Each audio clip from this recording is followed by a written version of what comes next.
Folks, if you just saw what I saw, you know exactly what that is. That's what we call a wait line in the professional hairstyling community. And there's lots of people out there that are creating these DIY tutorials in their bathrooms, attempting to show how to cut your hair on your own, which is a nightmare. And most of the times, if you try it, you're gonna end up seeing those lines on the hair. So, you know, if you want to keep doing those, that's great. I suggest going to a barber shop or a professional to get it done. If you can pull it off, good for you. But if you're a professional and you are taking this seriously and you want to know how to get rid of those weight lines, well, I'm going to show you how. So what's going to happen is you're usually going to see something like this, especially if you're doing it yourself or if you're working on a client, you see this and you freak out. Well, here's a couple of ways to help you not freak out. So this was done with a number 1 guard.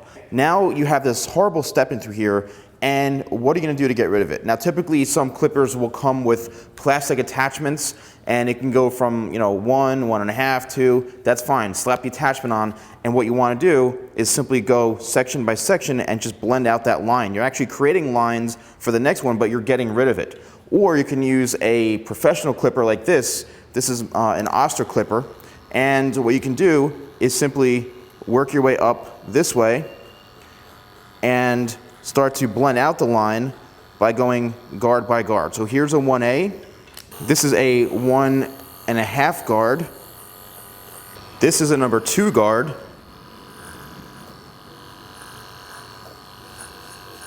This is a 3.5 guard.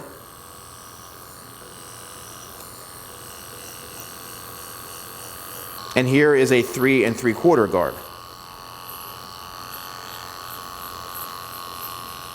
So as you can see, this looks much better, but there's still a difference between here and here. There's still a line and you need to get rid of it. Now a lot of people will end up stopping here and thinking the haircut's done, and that's when you go out in public and you really can see it. So what you need to do is you need to use a comb and then use a technique called scissor over comb, where right here is where you'll see the hair that you previously cut, and then above it you'll see hair that's longer.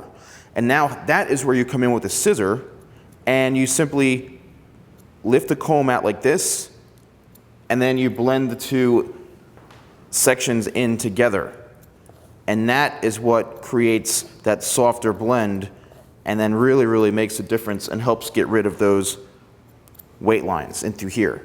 Now as far as the technique itself goes, how you do it is I'm basically using just my thumb like this, okay? See? I'm using my thumb to use this blade, and that is what I'm going to do working upwards this way. So I'm using my thumb and I'm following up the head shape like this. Now if you're attempting to do this yourself, I wish you the best of luck. But one thing you can do is you can do scissor over comb, and then you can point cut into it, which is going to be much better than cutting straight across if you don't know what you're doing. By point cutting, it really softens up the edge and gives you a pretty natural looking blend. This also works well even in the salon if you're a professional or not. But there's one last solution to getting rid of these weight lines, which I want to share. Last but not least, we have this, which is a thinning shear. As you can see, it's got the teeth here, and I always utilize this to soften up the edge, even after blending in using scissor over comb. So this is scissor over comb, but it's with a thinning shear.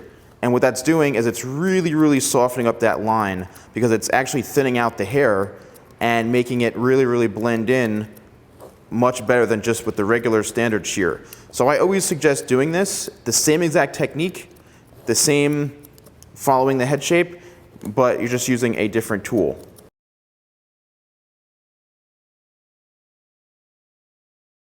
Well, thank you so much for watching, guys. I really hope this tutorial helped you. Good luck on attempting to cut your hair yourself if you want to, or if you need to bring this into a salon because the people you go to just don't know what the hell they're doing, then you can also show them this video. So I hope this was a big help. Thank you so much for watching, guys, and I'll see you next time for more tutorials with the Salon Guy.